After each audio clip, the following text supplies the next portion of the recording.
오순절에 불처럼 바람처럼 성령이 임하였습니다. 성령의 말하게 하심을 따라 다른 언어로 120명의 제자들이 말하기 시작했습니다. 그때 예루살렘에 천하 각국에서 많은 사람들이 모여 있었는데 그들이 그것을 보고 놀라워하며 신기하기도 했고, 또 어떤 사람들은 술에 취한 것 아니냐라고 하면서 조롱하기도 했습니다.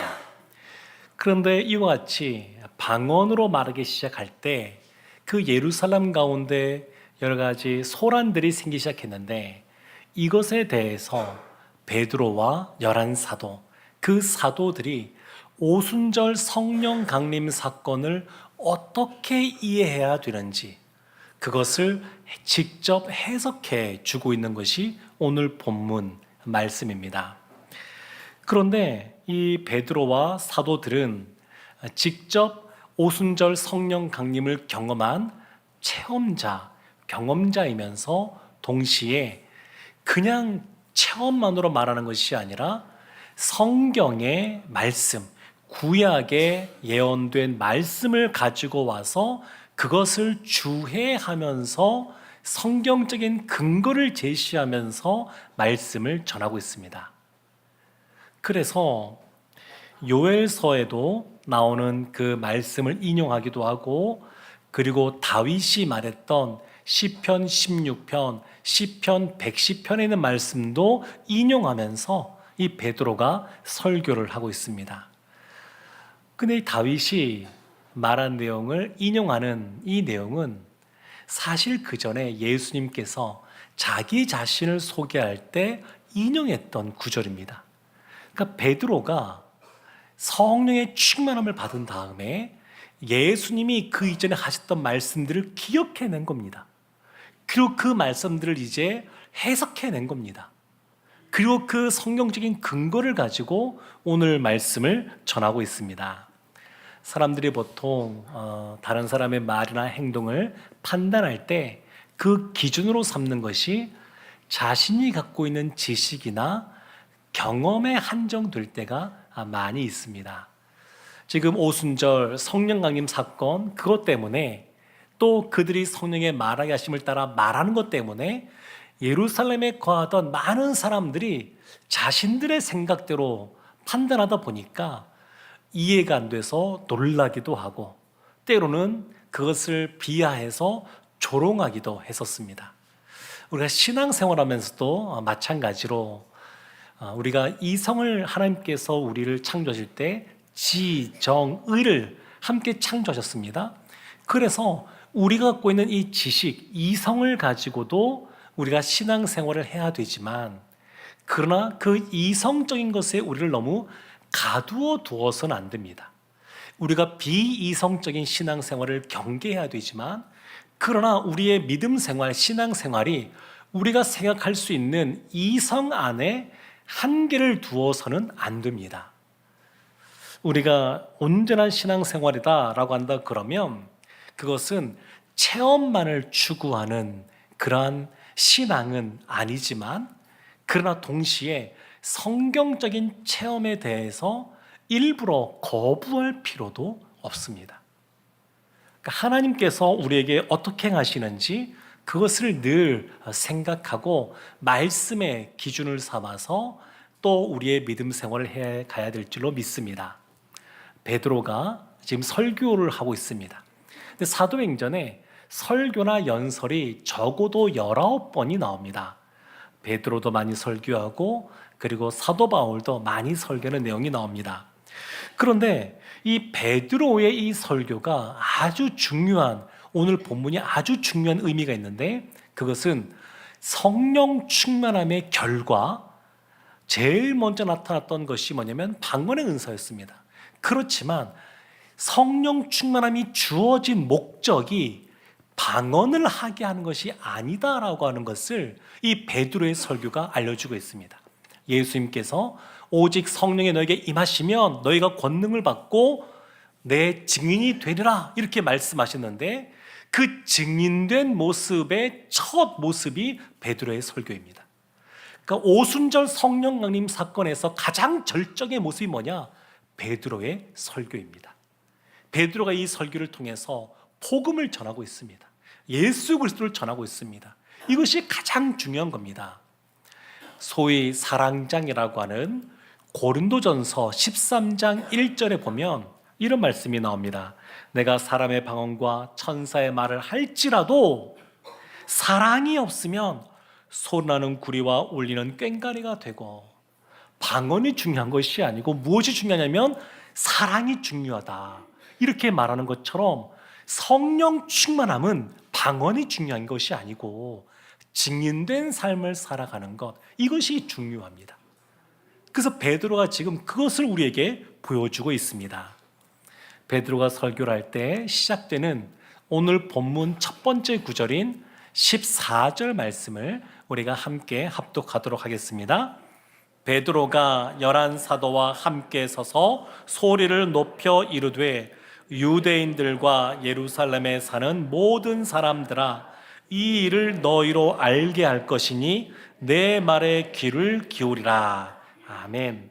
베드로가 11사도와 함께 서서, 사도행전을 보면 이런 표현이 계속해서 반복해서 나옵니다. 함께라고 하는 단어, 함께. 사도행전 1장 14절에도 보면 더불어 마음을 같이 하여 그들이 오로지 기도에 힘썼고, 그리고 1장 22절에도 보면 또 사람을 세울 때에 항상 우리와 함께 다니던 사람 중에 하나를 세워 우리와 더불어 예수께서 부활하심을 증언할 사람을 세우자, 함께한 사람을 세우자.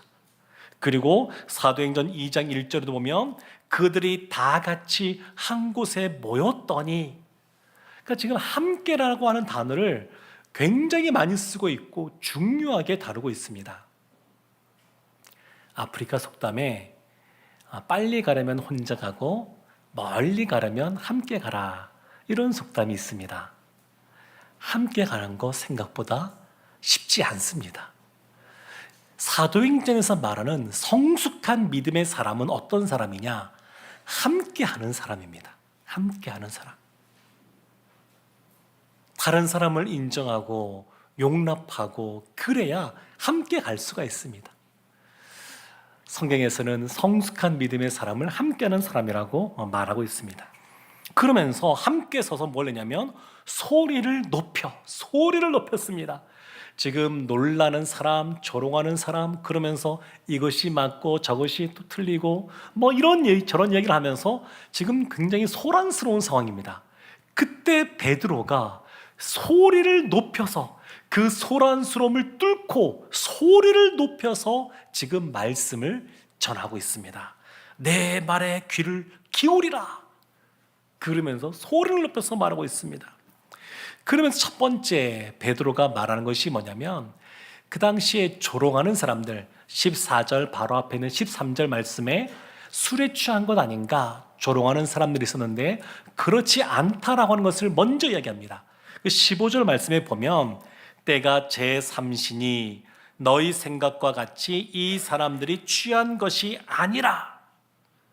제3시, 유대인들은 시간을 잴 때 해가 뜰 때부터 시간을 잽니다.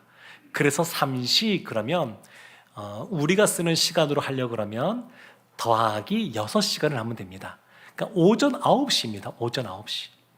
그러니까 오전 9시, 오늘날도 오전 9시에 술 취한 사람 찾기가 쉽지가 않은데, 이거는 과거에도 고대에도 마찬가지였습니다. 이 당시에도 그 아침에 술 취한 사람 없습니다. 그러니까 술 취한 것 아니다. 더군다나 홀로 있는 것도 아니고 120명인데 120명이 동시에 술 취한 건 아니다. 지금 베드로가 그것을 먼저 이야기하고 있습니다. 그러면서 요엘 선지자가 말한 이 요엘서 2장 28절부터 32절의 말씀을 인용하는데 두 가지입니다. 하나는 모든 육체 가운데 하나님께서 성령을 부어주겠다고 말씀하셨다는 것이고, 또 하나는 그때에 하늘의 징조가 있을 것에 대해서 말하고 있습니다. 사도행전 2장 16절부터 18절까지의 말씀, 이 말씀을 우리 함께 한번 읽어보도록 하겠습니다. 이는 곧 선지자 요엘을 통하여 말씀하신 것이니 일러스되 하나님이 말씀하시기를 말세에 내가 내 영을 모든 육체에 부어주리니 너희의 자녀들은 예언할 것이요 너희의 젊은이들은 환상을 보고 너희의 늙은이들은 꿈을 꾸리라. 그때에 내가 내 영을 내 남종과 여종들에게 부어주리니 그들이 예언할 것이요. 아멘. 그러니까 오순절 성령 강림 사건에 대해서 지금 해석해 주고 있는데, 오순절 성령 강림은 우연히 일어난 것이 아니라 구약에서부터 예언된 말씀이라는 겁니다. 성령을 주겠다고 하는 것, 사실 요엘 선지자만 말씀한 것이 아니고 모세 때부터 약속된 겁니다. 모세 때부터 모든 육체 가운데 하나님께서 영을 부어주겠다고 말씀하셨고, 그것이 요엘서에서 가장 구체적이고 가장 마지막에 이것이 예언된 말씀입니다. 근데 이 말씀이 이제 성취되었다는 겁니다. 성취되었다고 하는 것. 17절 말씀 보면 하나님이 말세에 부어주겠다 말씀하시는데, 말세, 언제가 말세입니까? 이 말씀을 보면 성령이 임했을 때부터 말세가 시작된 겁니다. 그때가 이미 말세인 겁니다. 오순절 성령 강림 사건이 있을 때부터 사실은 이미 말세가 시작된 겁니다. 예수님이 이 땅 가운데 오시고 부활 승천하시면서부터 말세는 시작이 되었습니다.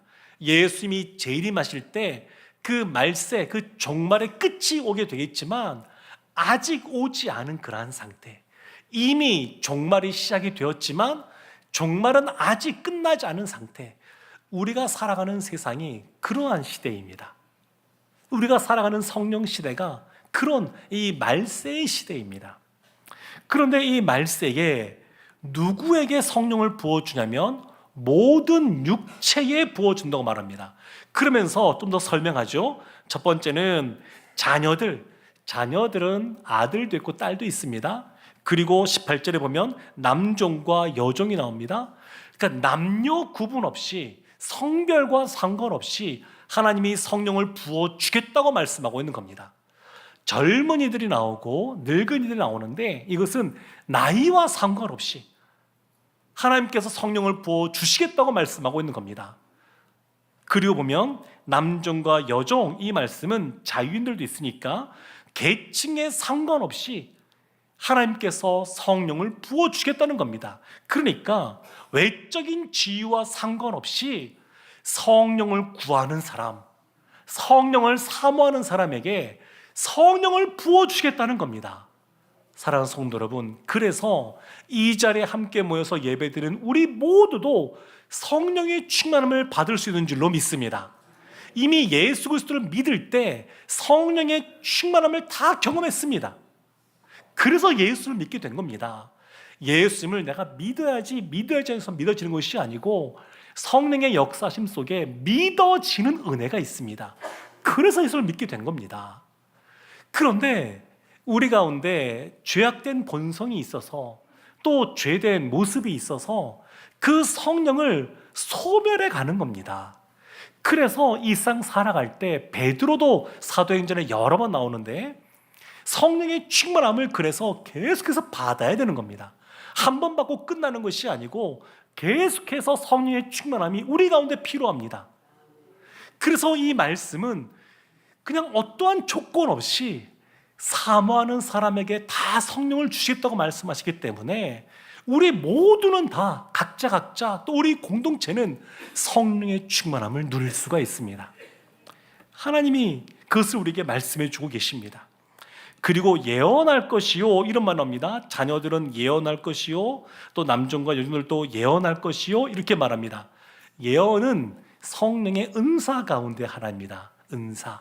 그래서 예언을 은사로서 바라보고 해석할 수가 있지만, 오늘 본문에 나오는 요엘 선지자가 예언한 여기에서 예언이라고 하는 것은 보편적인 예언을 말합니다. 성령의 은사로서의 그런 예언을 말하는 것이 아니고 보편적인 예언을 말합니다. 그래서 구약시대 때는 제사장이나 선지자들이 하나님의 말씀을 받아서 이스라엘 가운데 선포했다 그러면 이제 성령 시대는 그렇지가 않고 모든 육체, 누구라도 성령의 충만함을 덧입는 사람들은 진리의 말씀인 복음을 전할 수 있다는 겁니다. 예수 그리스도를 알릴 수 있다는 겁니다. 예언 중에 예언은 이 성경 말씀입니다. 이 성경이 우리 가운데 이 예언된 말씀인데, 보통 예언의 은사를 받았다라고 하는 분들 중에 보면 검증이 필요하긴 합니다. 예언의 은사를 받았다 그래서 다 따라갈 수가 없습니다. 근데 검증이 필요한데, 근데 예언의 은사를 받았다라고 하는, 검증되었다라고 하는 사람들도 보면 보통은 그냥 사람을 위로해주고 격려해주는 말들을 많이 합니다. 미래에 대한 이야기들을 많이 하지 않습니다. 별로 없습니다. 그런데 이것조차도 조심해야 되지만, 그런데 이 예언이 있다 그래서 미래에 대한 것을 알려준다 그래서 우리가 그대로 따라가야 되느냐? 또 그거는 아닐 수도 있습니다. 사도행전에 보면 사도 바울이 로마로 가기 전에 예루살렘에 올라갑니다. 그때 성령께서 예언의 은사가 있는 사람들에게 알려줍니다. 사도 바울이 예루살렘에 가면 붙잡히게 될 것이다. 고초당하게 될 것이다. 그래서 예언받은 사람들이 사도 바울을 만류합니다. 올라가지 말라고. 거기 가면 되게 어려움을 겪게 될 것이라고. 그럼에도 불구하고 사도 바울이 올라갑니다. 왜 올라갈까요? 하나님이 이방인의 사도로서 부르셨고, 또 로마까지 가서 복음을 전하고자 하는 마음을 주기 때문에 그 모든 것을 알면서도 예루살렘으로 올라갑니다. 그러니까 우리가 삶을 살아가면서 기준을 무엇으로 삼아야 되느냐? 그것은 예언 중에 예언인 성경 말씀을 기준으로 삼아야 됩니다. 이 말씀이 기준입니다. 그런데 이 모든 사람들에게 이와 같이 성령이 임할 것이다, 이것을 말씀해 줬고, 그것이 성령 강림으로 말미암아 오순절날 나타났다라고 하는 것을 지금 베드로가 말하고 있습니다. 요엘서에서 요엘이 말하고 있는 그 예언, 이 두 가지 예언은 예수 그리스도의 십자가의 죽음과 부활과 성령 강림으로 이미 성취되었다, 이것을 오늘 본문에 나오는 설교 말씀에서 계속해서 이것을 분명하게 알려주고 있습니다. 이 말씀 중에서 한 가지 우리가 꼭 기억해야 될 말씀이 있는데, 그것은 2장 21절 말씀입니다. 우리 21절 말씀 함께 합독하겠습니다. 누구든지 주의 이름을 부르는 자는 구원을 받으리라 하였느니라. 아멘. 주의 이름을 부르는 자, 주의 이름을 부르는 자, 그는 구원을 얻습니다. 구약에서는 이 주를, 이것을 지금 여호와 하나님으로 말하고 있지만, 이것을 베드로는 그 주가 예수 그리스도이시다라고 하는 것을 분명하게 드러냅니다.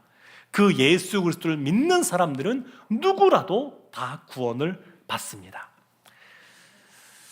제가 너튜브 영상에서 알고리즘 때문에 우연히 본 영상이었는데, 어떤 한 스님이 불자들 대상으로 강연을 하는데 이렇게 질문하는 겁니다.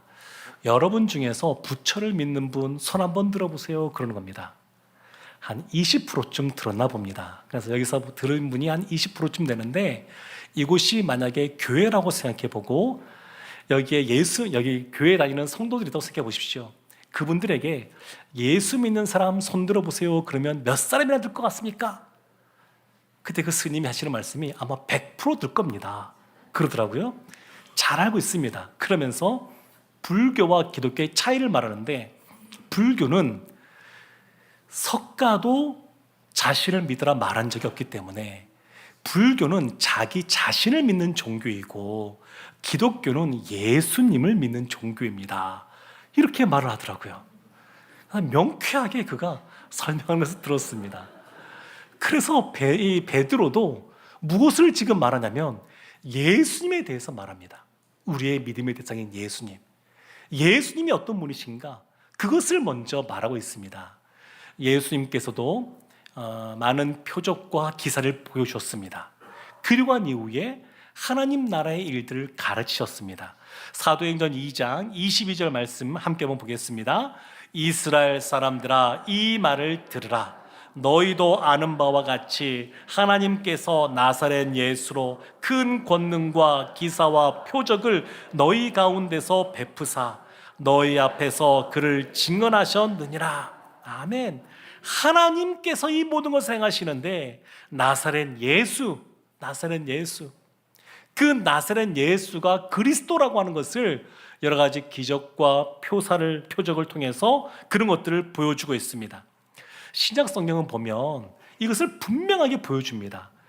요한복음을 보면 크게 보면 전반부에 해당되는 내용은 예수님의 표적에 대해서 보여줍니다. 표적은 기적을 통해서, 기사를 통해서 그분이 바로 예수님이라고 하는 것을, 예수가 그리스도라는 것을 드러내는 건데, 그걸 먼저 보여줍니다. 12장까지. 그리고 13장부터 17장까지 보게 되면 그 이후에 예수 믿는 사람이 어떻게 살아가야 되는지를 알려줍니다. 바울도 그렇습니다. 로마서 말씀 보면, 그것도 전체로 보면 크게 전반부에 해당되는 11장까지 보면 그리스도인으로서 어떻게 살아야 되는, 예수 그리스도가 어떤 분인지를 알려줍니다. 그리고 그 뒷부분에 그리스도인으로서 어떠한 자세로 이 세상을 살아가야 되는지 그것을 말해줍니다. 그러니까 중요한 것은 뭐냐면 먼저 우리의 믿음의 대상인 예수님이 어떤 분이시냐는 겁니다. 그걸 알아야 됩니다. 그냥 막연하게 믿는 것 아니고 우리가 믿는 예수님이 어떤 분이신지를 알아야 되는데, 지금 예수님을 모르는 사람들, 성령의 말하게 하심으로 다른 나라 언어로 말하는 그 모습을 보고 놀라워하고 또 심지어 조롱하는 그들을 향하여 베드로가 예수님을 지금 전하고 있습니다. 예수님을. 그러면 예수님이 어떤 분이시냐, 그것을 설명하면서 23절, 24절 말씀을 먼저 말합니다. 우리 함께 말씀을 보겠습니다. 그가 하나님께서 정하신 뜻과 미리 아신 대로 내준 바 되었거늘 너희가 법 없는 자들의 손을 빌려 못 박아 죽였으나 하나님께서 그를 사망의 고통에서 풀어 살리셨으니 이는 그가 사망에 매여 있을 수 없었음이라. 아멘. 먼저 말하는 것은 하나님의 정하신 뜻과 미리 아신 대로 내준 바 되었다. 하나님의 뜻 가운데, 하나님의 섭리 가운데 예수 그리스도의 십자가와 부활이 있는 것이다. 이것을 먼저 말하고 있습니다. 예수님의 그 십자가, 그 부활은 하나님의 계획 속에서 이루어진 겁니다. 다만 예수님이 십자가를 질 때 문제가 하나 있었는데, 그것은 뭐냐면 지금 놀라워하고 조롱하는 그들, 그 유대인들, 그들의 잘못이 있다는 것에 대해서 분명히 지적합니다. 그래서 23절 후반절에 보면 너희가 법 없는 자들의 손을 빌려 못 박아 죽였으나, 못 박아 죽였다. 잘못했다는 겁니다. 이 말씀을 듣는 사람들의 마음에 찔림이 있었습니다. 그래서 이 설교를 다 마친 이후에 그들이 마음에 찔려서 우리가 어찌할꼬 이렇게 탄식하면서 베드로에게 묻는 장면이 나옵니다.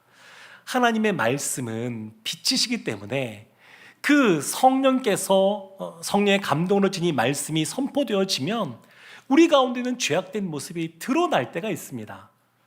그래서 그 어두운 모습 때문에 우리의 마음이 불편할 수가 있습니다. 하나님 우리를 위로해 주시고 용기를 주시고 힘을 주시는 말씀도 성경에 참 많이 있지만, 우리에게 복을 주시는 말씀도 참 많이 있지만, 그보다 더 많은 말씀은 우리의 잘못이 있으면 그것이 드러나게 하는 것이 성경 말씀입니다. 베드로가 담대하게 얘기합니다. 너희들이 못 박아 죽인 예수 그리스도, 너희들이 죄가 있다. 이것을 지금 먼저 이야기합니다. 그러면 36절 말씀에 보면 이렇게 말합니다. 그런즉 이스라엘 온 집은 확실히 알지니 너희가 십자가에 못 박은 이 예수를 하나님이 주와 그리스도가 되게 하셨느니라 하니라. 다시 한 번 더 확실하게 말합니다. 내가 확실히 너희한테 말하는데, 너희가 알아야 되는데, 너희가 죽인 그 예수 그리스도, 그분이 바로 주가 되시고 그리스도가 되신다. 이것을 분명하게 밝힙니다. 한번 생각해 보십시오. 지금 방언을 말하는 제자들을 보고 그냥 신기하고 놀라워하는 사람까지는 뭐 좀 봐줄 수 있을 것 같습니다. 그런데 여기서 말하는 너희라고 할 때는 조롱하고 비난하고 또 비판하는 사람까지 다 포함된 사람들입니다. 그들을 향하여 너희라고 하면서 말하고 있을 뿐만 아니라 29절에 보면 그들을 향하여 형제들아 라고 말합니다. 형제들. 그러니까 사도 베드로가 정말로 이들을 어떤 시각으로 바라보는지를 알 수가 있습니다. 예수님 하면 우리가 꼭 기억해야 될 것이 있는데 그것이 15절 말씀입니다. 우리가 지금 보았던 말씀이 나오지만 사도행전 3장 15절 말씀에도 이것이 또 나오는데 제가 말씀 한번 읽어보겠습니다. 생명의 주를 죽여도다. 그러나 하나님이 죽은 자 가운데서 그를 살리셨으니 우리가 이 일의 증인이라. 예수님의 부활에 대해서 2장에도 나오고 3장에도 나오고 4장에도 나오고 계속해서 반복됩니다. 강조됩니다.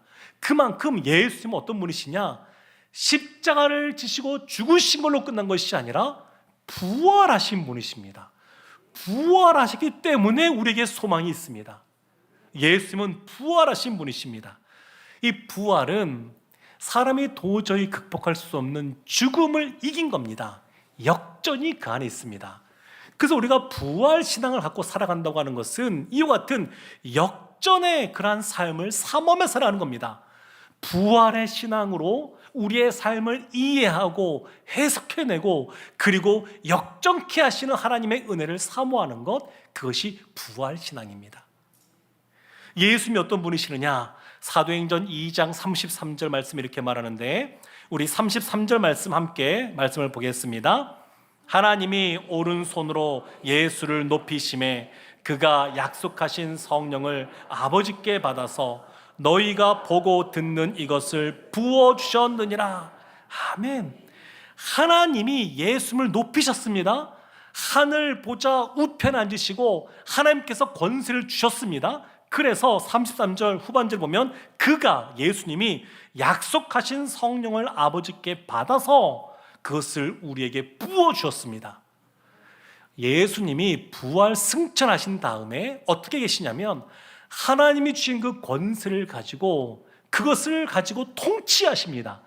예수님이 하나님 보좌 우편에 앉아서 통치하신 첫 번째가 뭐냐면 성령을 부어주신 겁니다.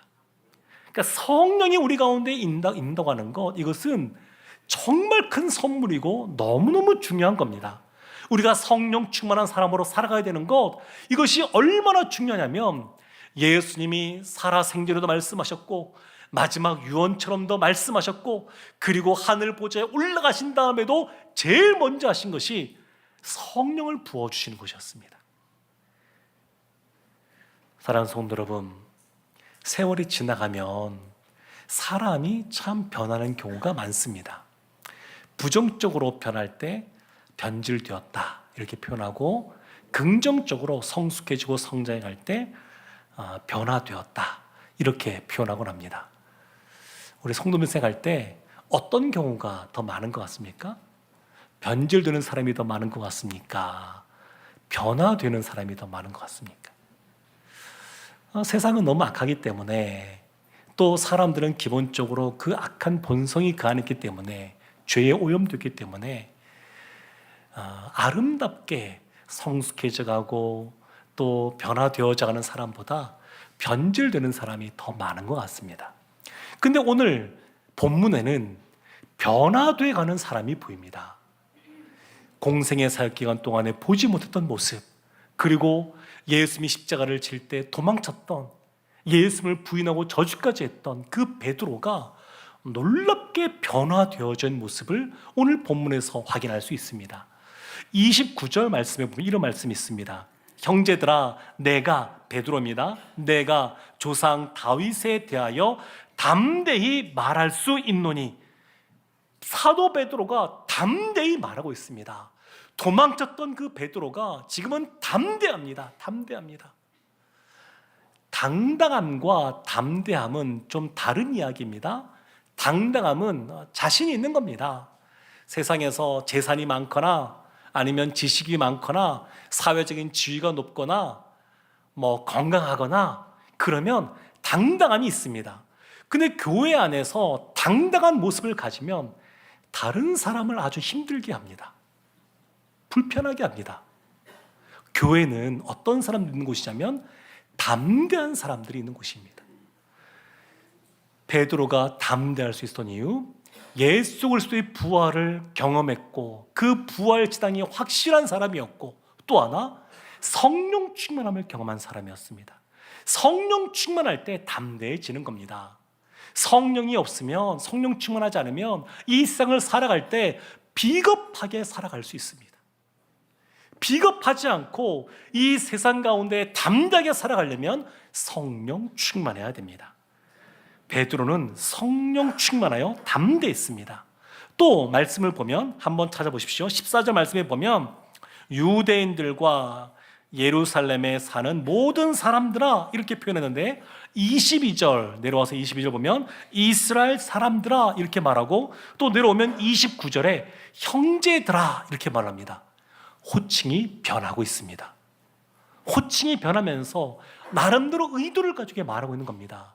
이 말을 지금 누가 하냐면 갈릴리에서 어부 생활했던 베드로가 말하고 있습니다. 베드로가 지혜로워졌습니다. 성령 충만하니까 말씀이 기억나고 말씀이 깨달아지고 지혜로운 사람이 되었습니다. 변화되었습니다. 담대했을 뿐만 아니라 이 지혜로운 사람이 되었습니다. 사랑하는 성도 여러분, 하나님은 우리가 이 세상에서 살아갈 때 성령 충만한 사람으로 살기를 원하십니다.